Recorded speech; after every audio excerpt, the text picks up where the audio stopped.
Salut, aujourd'hui avec toi je voudrais voir le sujet de l'importance d'apprendre tous les jours et surtout grâce à quel support. Maintenant ma première question c'est est-ce que tu connais ton ratio dépenses entre le divertissement et ce qui te permet d'apprendre tous les jours? D'accord? Est-ce que tu dépenses plus pour apprendre ou est-ce que tu dépenses plus pour te divertir? Ou est-ce que c'est stable ou est-ce que c'est justement instable? Ça c'est une question très intéressante. D'ailleurs, est-ce que tu connais le point commun entre tous les dirigeants d'entreprise qui viennent à réussir et à constamment évoluer dans leurs résultats, disons ça comme ça? C'est qu'en fait, tous ces gens-là viennent à lire régulièrement. Ils se forment et ils apprennent, d'accord? Quand tu prends Warren Buffett et son acolyte Charlie Munger, qui ont respectivement 92 et 99 ans, tu te dis que eux, ils ont quand même plutôt bien réussi, ok? Et en plus, ils lisent des livres pardon, depuis leur plus jeune âge. Alors, pourquoi est-il nécessaire d'apprendre? C'est ça qui est intéressant. Je vais prendre trois points de vue euh, hyper importants. Le premier, c'est la neurologie, tout ce qui est neuro, d'accord? Dans un premier temps, tu améliores ce qu'on appelle ta neuroplasticité. Ça veut dire que c'est les connexions entre tes différents neurones. Ça te permet d'être beaucoup plus vif d'esprit, ok? Donc, des meilleures connexions. Ensuite, l'apprentissage pourrait favoriser ce qu'on appelle la neurogénèse. C'est la création de nouveaux neurones. Quand on sait qu'on perd environ 30 000 neurones par jour, c'est quand même important d'essayer de ne pas décroître trop vite, disons, d'un point de vue neuronal et d'un point de vue du coup intellectuel. Donc, en fin de compte, apprendre, ça te permet surtout de travailler ta santé neuronale, ta santé au niveau du cerveau, hein, et ça t'évite aussi du coup une dégénérescence, notamment via Alzheimer et Parkinson. Ça permet de prévenir, disons, comme ça. Ça t'empêchera pas pour autant de l'être si jamais tu dois l'être. Alors socialement aussi, je trouve que ça a un bel impact. Quand tu connais des choses, ça te permet d'entretenir des conversations. Le but, c'est de pas de passer pour monsieur je sais tout, c'est pas le but. Tu vas plus te faire rejeter qu'autre chose. Ok? Si tu arrives à avoir des conversations avec des gens qui ont aussi des conversations intéressantes via du savoir, eh ben, les discussions n'en seront que meilleures et les relations également. D'ailleurs, la connaissance plaît toujours un peu plus aux femmes et le challenge, c'est de le montrer sans les gonfler. Et ça, c'est vraiment pas facile. Alors ensuite, professionnellement, et c'est ça la partie qui va nous intéresser le plus, c'est que apprendre tous les jours te permet de maîtriser mieux ton projet et du coup d'être plus efficace dans ton business. Alors, je te parlais tout à l'heure de Munger et de Buffett. Ces deux gars-là lisent environ un bouquin par jour. Ouais, ça fait 360 bouquins par an, c'est énorme. D'ailleurs, la connaissance leur a pas trop mal réussi. Quand tu sais que ces deux gars-là, ils ont 92 et 99 ans, d'un point de vue neuro, ils sont loin d'être séniles. Donc c'est plutôt intéressant, ça a montré qu'ils sont toujours capables de réfléchir, de faire des choses.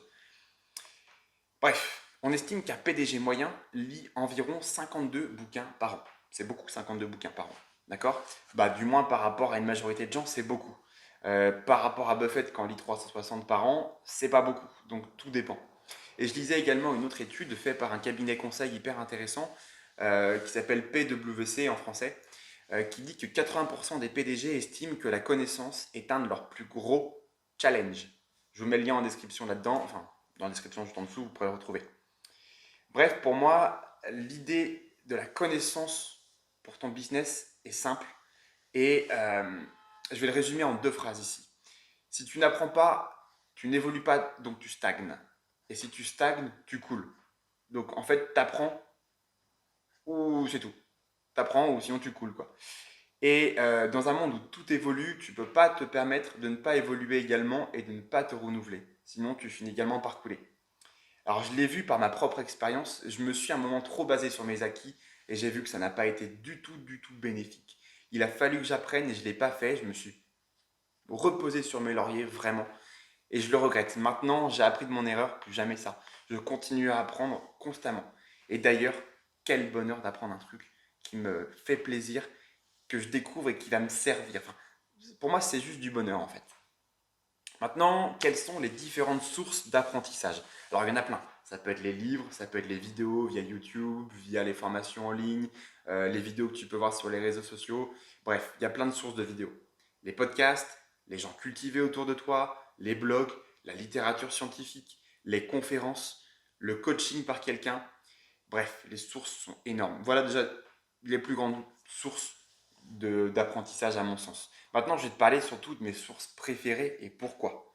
Dans un premier temps, j'aime beaucoup les formations en ligne. C'est très pratique pour obtenir un savoir justement pratiques que tu peux mettre directement en place. Ensuite, les gens cultivés autour de moi. J'adore ça, j'adore débattre, j'adore échanger. Et personnellement, j'ai besoin d'être stimulé intellectuellement avec les gens que je rencontre. Donc je sais que dès que je retrouve des gens autour de moi, je leur pose des questions. D'ailleurs, j'avais un gars avec moi qui faisait du sport de combat qui disait, dès que je retrouve ou je découvre un instructeur que je ne connais pas, je le vois comme un citron. Je le presse pour récupérer tout son jus. Et ça, c'était une belle analogie que j'aimais bien. Ensuite, la littérature scientifique. Effectivement, j'en ai déjà parlé dans une autre vidéo, mais pour moi, la littérature scientifique, toutes les études scientifiques, c'est le savoir brut. Et j'aime bien ça parce que ça me permet d'avoir des infos dont on ne parle pas forcément dans les livres ou les vulgarisateurs évitent certains sujets pour garder le sujet assez simple. Ce qui permet d'avoir en fait une sorte de recul sur la vision qu'on a du sujet. D'accord? Ensuite, le coaching, j'en prends très peu, mais lorsque j'en prends, c'est vraiment pour débloquer un point que je n'arrive pas à régler tout seul. Même après avoir lu, même après avoir pris du temps via des formations en ligne, si j'arrive pas à le résoudre, c'est là où je vais utiliser un coach. Et enfin, mon préféré, je pense que vous l'aurez compris, ce sont les livres. Tout le savoir de l'être humain est condensé dans les livres. En fait, on écrit depuis très longtemps, mais les livres existent depuis à peu près 1500 ans, disons. Et c'est ça, en fait, pour moi, la plus grande source de savoir, la plus intéressante. Pour moi, maintenant, le savoir, c'est ce qui te permettra d'anticiper les problématiques et de mieux les résoudre. Tu seras toujours capable de te renouveler et de t'adapter et de toujours avoir une longueur d'avance sur ta concurrence. C'est grâce au savoir. En fait, pour moi, en tant qu'entrepreneur, ta top priorité, ça doit être la connaissance. Ça doit tout le temps être ce que tu dois faire. Tout le temps chercher. D'ailleurs, il y a une citation que j'aime beaucoup. Il me semble qu'elle est de Buffett, mais j'ai pas réussi à le valider, cette info-là. Et cette citation-là, c'est un jour où je n'apprends pas est un jour perdu. Et j'aime beaucoup ça parce qu'en fin de compte, c'est vrai. Et à mon sens, tu dois en faire ton mantra. Alors, pour finir cette vidéo, je crois que tu as l'habitude, je t'ai préparé 9 petits hacks de productivité et d'organisation qui te permettront d'être beaucoup plus performant en tant qu'entrepreneur et d'arriver plus simplement à tes buts. Je t'ai mis un petit lien dans la description juste en haut là. Il suffit de cliquer, mettre ton adresse email et tu recevras tout ça par email. Ok? Allez, à bientôt!